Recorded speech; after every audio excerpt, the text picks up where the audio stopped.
Hello everyone, हम class 6 geography NCERT को study कर रहे हैं।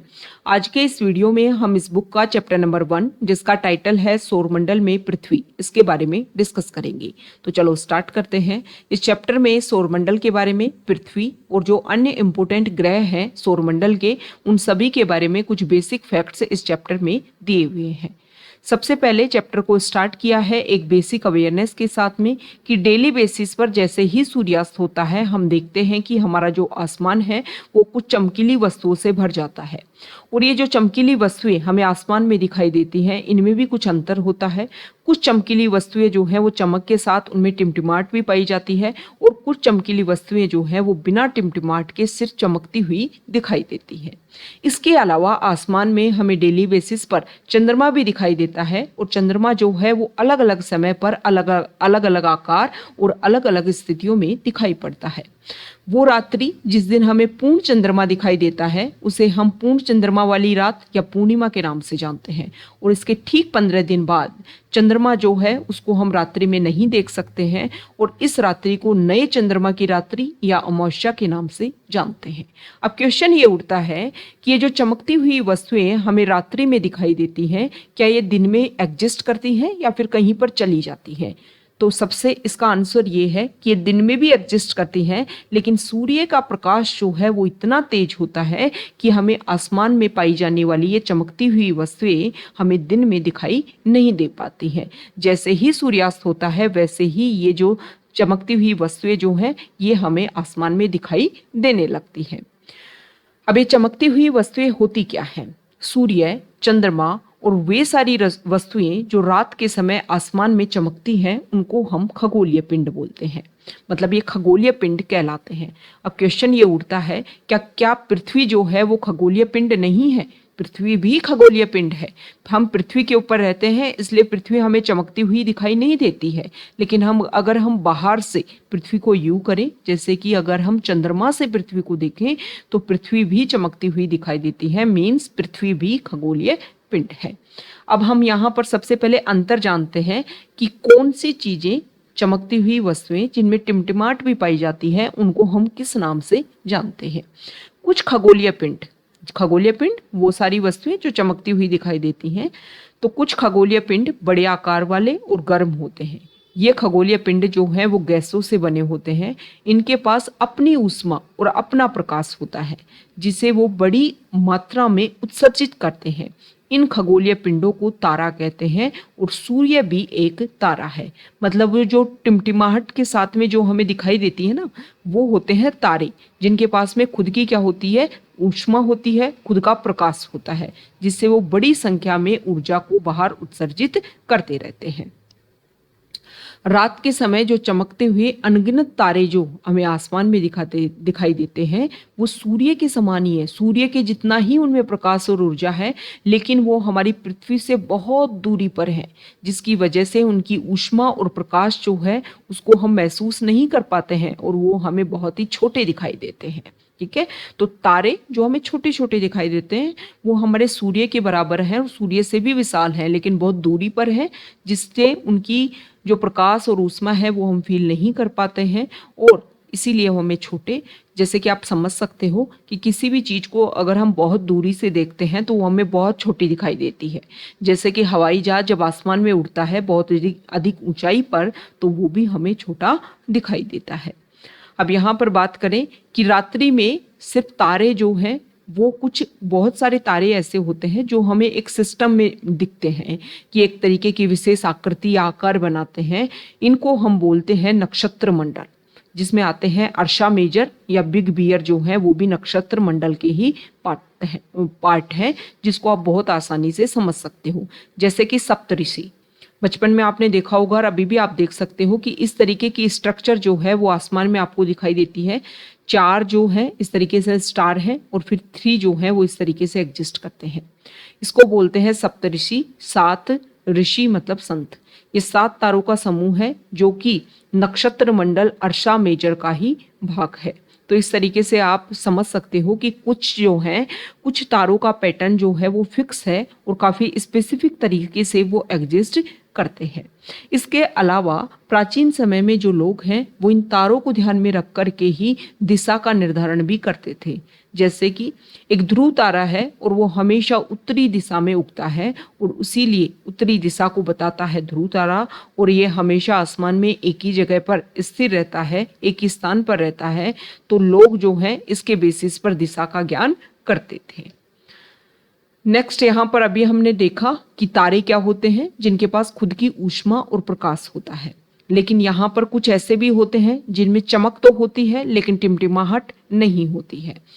तो ये कुछ दूसरे तरीके के खगोलीय पिंड होते हैं जिनमें अपना प्रकाश और ऊष्मा नहीं होती है। ये तारों के प्रकाश से प्रकाशित होते हैं और ऐसे पिंड ग्रह कहलाते हैं। ग्रह जिसे अंग्रेजी में हम प्लेनेट के नाम से जानते हैं, ग्रीक भाषा के प्लेनेटाई शब्द से बना है, जिसका अर्थ होता है परिभ्रमक, अर्थात चारों ओर घूमने वाले। पृथ्वी जिस पर हम रहते हैं, जिस पर हम एग्जिस्ट करते हैं, वो एक ग्रह है। मतलब हमारी जो पृथ्वी है उसके पास में खुद की ऊष्मा और खुद का प्रकाश नहीं है।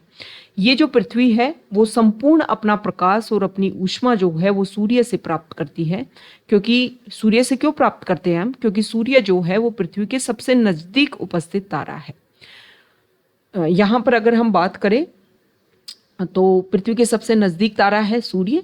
पृथ्वी को बहुत अधिक दूरी से, जैसे चंद्रमा से अगर हम देखें तो चंद्रमा की तरह ही पृथ्वी भी हमें चमकती हुई दिखाई देती है। जो हमने स्टार्ट में देख लिया कि पृथ्वी जो है वो भी एक खगोलीय पिंड है।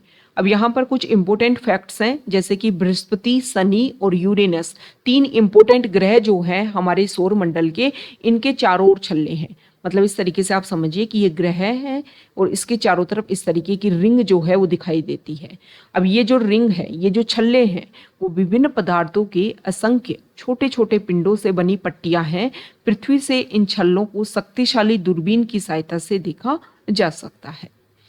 अब यहाँ पर ये हमारा जो सौरमंडल है इसको इमेज के थ्रू, चित्र के थ्रू शो कर रखा है। तो आपको पता होना चाहिए कि हमारे सौरमंडल के सेंटर में है सूर्य, फिर जो पहला ग्रह है वो है बुध, सेकंड है शुक्र, थर्ड है पृथ्वी।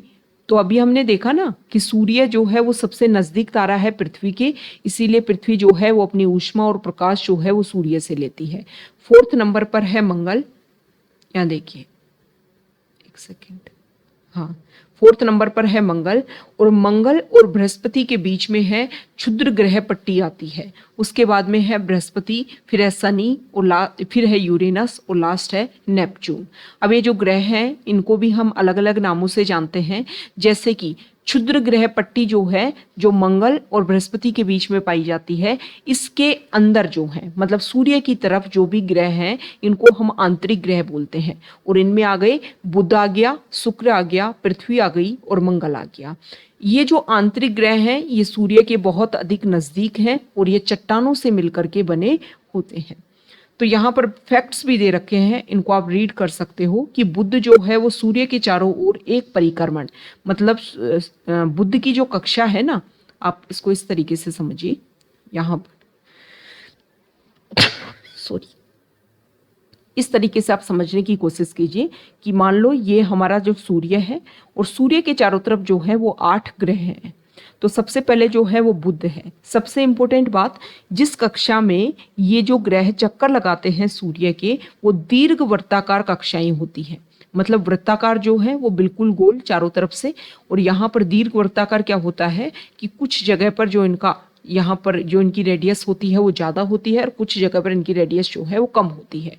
तो दीर्घ वृत्ताकार कक्षाओं में ये चक्कर लगाते हैं सूर्य के, और हर ग्रह का एक निश्चित पथ होता है। उसी पथ के ऊपर ये जो ग्रह हैं वो सूर्य के चारों ओर चक्कर लगा रहे होते हैं। तो यहाँ पर जो बुध है वो पृथ्वी के चारों, सूर्य के चारों ओर परिक्रमण जो है 88 दिन में, मतलब हमारी पृथ्वी को जो सूर्य के चारों ओर चक्कर लगाने में 365 दिन लगते हैं, वो बुध को सिर्फ 88 दिन लगते हैं। और बुध जो है, बुध ग्रह जो है वो अपने एक्सिस के ऊपर जो घूर्णन करता है उसमें उसको लगते हैं 59 दिन, जो हमारी पृथ्वी 24 घंटे में कर लेती है। 24 घंटे में पृथ्वी अपनी एक्सिस पर भी घूम लेती है और 365 दिन में पृथ्वी सूर्य के चारों ओर चक्कर लगा लेती है। तो परिक्रमण और परिभ्रमण दोनों में आपको पता होना चाहिए कि परिक्रमण क्या होता है। परिक्रमण होता है सूर्य के चारों ओर चक्कर लगाना और परिभ्रमण होता है खुद की ही अक्ष पर घूमना, जिसको घूर्णन गति के नाम से भी जानते हैं। तो यहाँ पर हर ग्रह के बारे में परिक्रमण और घूर्णन गति की जो टाइम है वो आपको बता रखा है कि कौन सी ग्रह को कितना टाइम लगता है। पृथ्वी की अगर हम बात करें स्पेसिफिक, तो पृथ्वी के बारे में बता रखा है कि सूर्य के चारों ओर एक परिक्रमण लगाने में पृथ्वी को 365 दिन लगते हैं और इसके अलावा अपने अक्ष पर घूर्णन करने में 1 दिन लगता है। और पृथ्वी के जो उपग्रह हैं, जो चंद्रमा है हमारा, उसकी संख्या सिर्फ 1 है। मतलब पृथ्वी का केवल एक उपग्रह है, प्राकृतिक उपग्रह की अगर हम बात करें तो। दूसरा, ये हमने देख लिया कि 4 ग्रह जो हैं वो आंतरिक ग्रह हैं और चट्टानों से बने हैं। अब क्षुद्र ग्रह पट्टी के बाहर वाले जो ग्रह हैं, जिनमें बृहस्पति आता है, शनि आता है, यूरेनस आता है और नेपच्यून आता है, ये जो ग्रह हैं इनको बाह्य ग्रह के नाम से जानते हैं और ये सूर्य से बहुत ज़्यादा दूरी पर हैं और बहुत से बड़े आकार के भी होते हैं। जैसे कि अभी हमने देखा कि इन ग्रहों के चारों ओर इस तरीके की वलय पाई जाती है। और ये जो ग्रह हैं, जो बाह्य ग्रह हैं, 4 ग्रह, ये गैस और तरल पदार्थों से मिलकर के बने होते हैं। अब यहाँ पर एक एक ग्रह के बारे में इंपॉर्टेंट बात बताई हुई है। सबसे पहले तो ये बोला गया है कि जो पौराणिक रोमन कहानियां हैं उसमें सोल सूर्य देवता को कहा जाता है। सौर शब्द का अर्थ है सूर्य से संबंधित, इसलिए सूर्य के परिवार को सौर मंडल कहा जाता है। सौर शब्द का उपयोग करते हुए और भी शब्द यहाँ पर लिखने के लिए आपको बोला गया है। तो हमें पता होना चाहिए कि सूर्य जो है वो मुख्य केंद्र है सौर मंडल का। सारे ग्रह जो हैं वो सूर्य के चारों तरफ चक्कर लगाते हैं। आसमान में हमें चंद्रमा दिखाई देता है। चंद्रमा एक उपग्रह है, हमारी पृथ्वी का सहचर है। इसके चारों ओर चक्कर लगाता है। हमारी पृथ्वी के समान 7 अन्य ग्रह हैं जो सूर्य से प्रकाश और ऊष्मा प्राप्त करते हैं और उनमें से कुछ के पास अपने चंद्रमा भी हैं, अपने उपग्रह भी हैं। सौरमंडल, सूर्य, 8 ग्रह, उपग्रह, कुछ अन्य खगोलीय पिंड जैसे क्षुद्र ग्रह, उल्का पिंड, ये सभी मिलकर जो है वो सौर मंडल का निर्माण करते हैं। तो क्वेश्चन अगर ये आ जाए कि सौर मंडल क्या है, तो आपको पता होना चाहिए कि सिर्फ सूर्य और जो 8 ग्रह हैं इनको ही सौर मंडल नहीं बोलते हैं। इसके अलावा जो उपग्रह होते हैं इन 8 ग्रहों के, उनको भी सौर मंडल में इंक्लूड करते हैं। कुछ और खगोलीय पिंड जैसे क्षुद्र ग्रह, उल्का पिंड, ये सभी मिलकर के सौर मंडल का निर्माण करते हैं और उसे हम सौर परिवार का नाम देते हैं, जिसका मुखिया सूर्य है। फर्स्ट है सूर्य। सूर्य सौर मंडल के केंद्र में स्थित है, बहुत ही बड़ा है, अत्यधिक गर्म गैसों से बना है और इसका जो ग्रेविटेशनल फोर्स होता है, इसका जो खिंचाव बल होता है, इससे सौर मंडल को ये बांधे रखता है। सूर्य सौर मंडल के लिए प्रकाश एवं ऊष्मा का एकमात्र स्रोत है, लेकिन हम इसकी अत्यधिक तेज ऊष्मा को महसूस नहीं करते हैं क्योंकि ये पृथ्वी के सबसे नज़दीक तारा होने के बावजूद भी हमसे बहुत दूर है। पृथ्वी और सूर्य के बीच की दूरी को अगर हम नापें तो लगभग 15 करोड़ किलोमीटर की दूरी पर स्थित है सूर्य पृथ्वी से। अब जो ग्रह हैं उनके बारे में हम देख लेते हैं। तो हमारे सौरमंडल में 8 ग्रह हैं। सूर्य से दूरी के अनुसार इनके नाम को अगर हम डिस्कस करें तो सबसे पहले बुध है, फिर शुक्र है, फिर पृथ्वी है, फिर मंगल, बृहस्पति, शनि, यूरेनस और नेपच्यून। एक तो इनका क्रम जो है वो भी आपको ध्यान में होना चाहिए और कौन से ग्रह को आंतरिक ग्रह, कौन से ग्रह को बाह्य ग्रह बोलते हैं और किसके बेसिस पर ये जो डिजाइन है, ये जो डिफरेंस है वो किया गया है। अब यहाँ पर इनको याद रखने की एक ट्रिक बताई गई है, my very efficient mother just served us nuts. तो इसके थ्रू, इनका जो फर्स्ट जो लेटर है उसके थ्रू आप इन ग्रहों को, नेम को याद कर सकते हो एक सीरीज में। अब यहाँ पर बताया गया है कि सौरमंडल के सभी 8 ग्रह जो हैं वो एक निश्चित पथ पर, मतलब डेली बेसिस पर जब भी वो परिक्रमण कर रहे हैं और एक लंबे टाइम से कर रहे हैं तो उनका जो पथ है वो बिल्कुल निश्चित है और इस निश्चित पथ पर सूर्य का चक्कर लगाते हैं। ये रास्ते जो है वो दीर्घ वृत्ताकार फैले हुए हैं जिनको कक्षा बोलते हैं। बुध सूर्य के सबसे नजदीक है और अपनी कक्षा में सूर्य के चारों ओर एक चक्कर लगाने में उसे केवल 88 दिन लगते हैं। शुक्र को पृथ्वी का जुड़वा ग्रह माना जाता है। दूसरे नंबर पर है शुक्र। शुक्र को पृथ्वी का जुड़वा ग्रह माना जाता है। क्यों माना जाता है? क्योंकि शुक्र का आकार और आकृति जो है वो लगभग पृथ्वी के समान है। अभी तक जो है वो प्लूटो को भी एक ग्रह माना जाता था, लेकिन अंतर्राष्ट्रीय खगोलीय संगठन ने अपनी बैठक अगस्त 2006 में ये निर्णय लिया कि कुछ समय पहले खोजे गए कुछ खगोलीय पिंड जैसे कि 2003 UB313 सिरस और प्लूटो, इनको बोने ग्रह कहे जा सकते हैं। यहाँ पर कुछ फैक्ट बताया हुआ है कि जो ज्योग्राफी है जो है वो एक अंग्रेजी शब्द है और इसको ग्रीक भाषा से लिया गया है, जिसका अर्थ है पृथ्वी का विवरण। तो यहाँ पर जीई जो शब्द है उसका अर्थ है पृथ्वी और ग्राफिया का अर्थ है लिखना। तो पृथ्वी से संबंधित कुछ और वर्ड है, जैसे कि यहाँ पर अगर हम बात करें तो जियोलॉजी की बात की गई है। फिर यहाँ पर अगर हम बात करें तो जियोमेट्री की बात की गई है। जियोलॉजी का अर्थ होता है पृथ्वी का अध्ययन, जियोमेट्री पृथ्वी का मापन और जियोइड होता है पृथ्वी के आकार के अनुरूप। नेक्स्ट यहाँ पर बता रखा है कि बहुत सारे खगोल शास्त्री हुए हैं जो इन खगोलीय पिंडों के बारे में बेसिक जानकारी प्राप्त करने की कोशिश कर रहे हैं। आज भी इसको लेकर के रेगुलर रिसर्च चल रहा है। तो हमारे भारत में आर्यभट्ट एक प्राचीन खगोल शास्त्री हुए, उन्होंने कहा था कि सभी ग्रह और चंद्रमा जो है वो सूर्य प्रकाश का जो परावर्तित रूप है उसी के कारण चमकते हैं। नेक्स्ट है पृथ्वी। तो हमने बुध और शुक्र के बारे में पढ़ा। तीसरे नंबर का ग्रह आ जाता है पृथ्वी। तो सूर्य के दूरी के हिसाब से पृथ्वी तीसरा ग्रह है। आकार में अगर हम देखें तो ये पांचवा सबसे बड़ा ग्रह है। पृथ्वी जो है वो इस तरीके से एग्जिस्ट करती है, मतलब पृथ्वी का ध्रुवों के पास वाला जो रीजन है वो थोड़ा सा चपटा है, इसी के कारण इसके आकार को भूभाग कहा जाता है। भूभाग का अर्थ है पृथ्वी के समान आकार। देखो जितने भी हमारे जो ग्रह हैं, 8 जो ग्रह हैं, उसमें पृथ्वी जो है सिर्फ उसी के ऊपर ही अनुकूल परिस्थितियां पाई जाती हैं।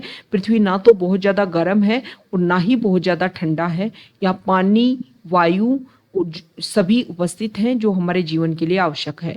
इसके अलावा जीवन के लिए आवश्यक गैसें जो हैं वो भी यहाँ पर मौजूद है, जैसे कि ऑक्सीजन। इन्हीं कारणों से पृथ्वी सौरमंडल का सबसे अद्भुत ग्रह है। अंतरिक्ष से अगर हम पृथ्वी को देखते हैं तो पृथ्वी नीले रंग की हमें दिखाई देती है, क्योंकि पृथ्वी का 2/3 भाग जो है वो पानी से ढका हुआ है, इसलिए इसको नीला ग्रह भी कहा जाता है। तो इम्पोर्टेंट फैक्ट है कि पृथ्वी को नीला ग्रह क्यों कहा जाता है। नेक्स्ट अगर हम देखें तो अभी हमने देखा कि पृथ्वी और सूर्य के बीच की जो दूरी है वो 15 करोड़ किलोमीटर की है। इसीलिए प्रकाश की जो गति है, मतलब प्रकाश जो है वो 3 लाख किलोमीटर प्रति सेकंड, 1 सेकंड में 3 लाख किलोमीटर की डिस्टेंस जो है उसको कवर कर लेता है प्रकाश। तो इस गति के बावजूद भी अभी हमने देखा ना पृथ्वी और सूर्य के बीच की जो दूरी है वो बहुत ज़्यादा है, और इसी के कारण की वजह से सूर्य के प्रकाश की गति इतनी तेज होने के बाद में भी पृथ्वी तक आने में सूर्य के प्रकाश को, जब डेली बेसिस पर पहली किरण सूर्य की पृथ्वी पर गिरती है तो उसको 8 मिनट का समय लगता है। तो इससे आप समझ सकते हो कि प्रकाश की गति इतनी तेज है, फिर भी कितनी ज़्यादा दूरी होगी सूर्य और पृथ्वी के बीच में। यहाँ पर बता रखा है कि चंद्रमा पर सबसे पहले 20 जुलाई 1969 को नील आर्मस्ट्रांग पहले व्यक्ति थे जिन्होंने चंद्रमा की सतह पर कदम रखा था। तो आपको ये बताना है कि क्या कोई भारतीय जो है अभी तक चंद्रमा पर गया है, और गया है तो उसका क्या नाम है।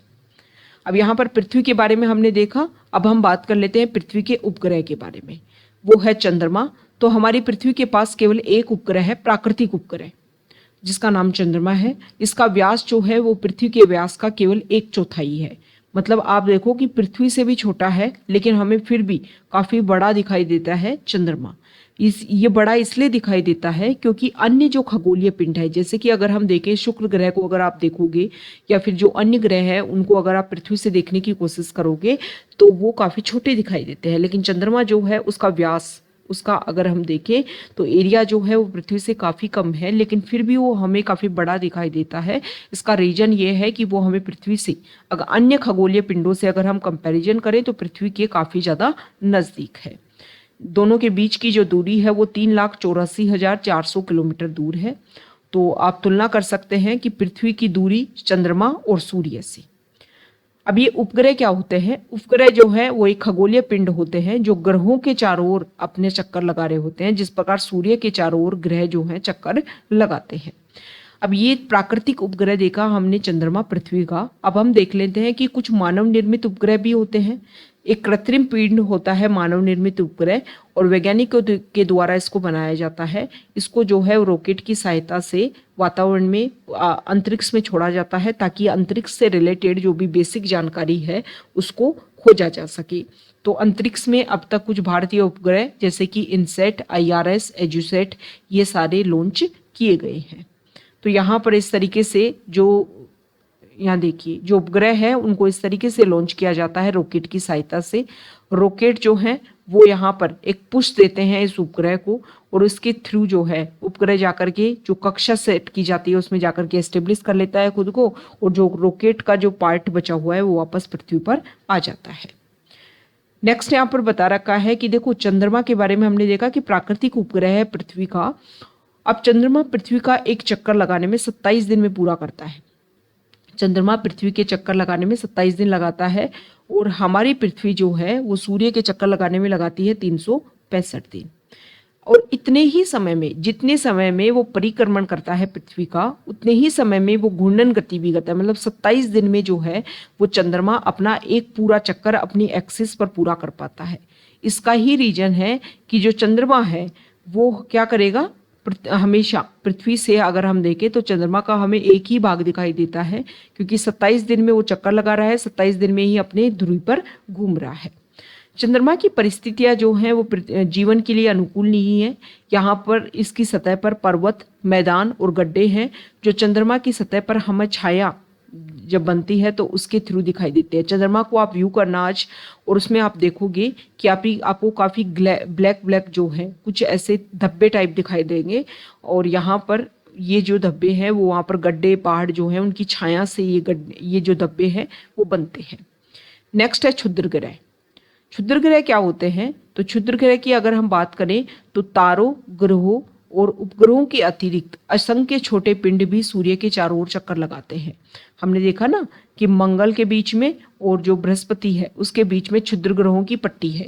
ये क्षुद्र ग्रह क्या होते हैं? ये ग्रहों के ही पार्ट होते हैं। जब ग्रहों में बहुत साल पहले विस्फोट हुआ होगा तो ग्रहों से टूट करके ये अलग हो गए होंगे, और क्षुद्र ग्रह मंगल और बृहस्पति की कक्षाओं के बीच में पाए जाते हैं।